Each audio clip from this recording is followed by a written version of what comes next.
Hello everyone, সবাই দেখতেছি থালা বাসন মেজে হচ্ছে ভাইরাল হয়ে যাচ্ছে।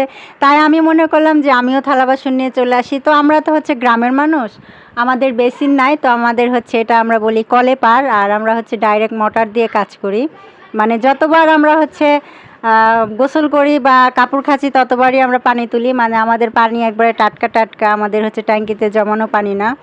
আর ঠান্ডা ঠান্ডা পানি গোসল করতে ভালো লাগে, কাজ করতে ভালো লাগে গরমের সময়। আর গ্রামের শান্তিটাই অন্যরকম, আর শহরে সেই শান্তিটা পাওয়া যায় না। গ্রামের সব কিছু ন্যাচারাল, মানে প্রকৃতি, তারপর হচ্ছে শাকসবজি, আর সব কিছুতে গ্রামের হচ্ছে মানে গ্রামের কোনো তুলনায়। আর গ্রামে আসার পর থেকে হচ্ছে আমি অফলাইন ছিলাম, মানে ব্যস্ততার কারণে আমি হচ্ছে সময় দিতে পারি নাই, অনেক দিন হচ্ছে কাজ করিনি পেজে।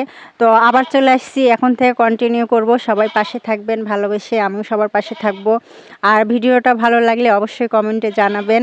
আর সবার সাপোর্ট চাই, সাপোর্ট ছাড়া কেউ কখনো সামনে এগিয়ে যেতে পারবে না। সবার জন্য অনেক অনেক শুভকামনা রইল। একটা কথা, গ্রামে একটাই সমস্যা, মানে ভিডিও করতে সমস্যা। ভিডিও করলে না এক একজন এক এক কথা বলে, মানে কথার কোনো শেষ নাই। মানে শহরে যে স্বাধীনতা থাকে, গ্রামে কিন্তু সেই স্বাধীনতাটা পাওয়া যায় না। গ্রামের মানুষ একটু অন্যরকম, কিন্তু গ্রামে থেকে শান্তি।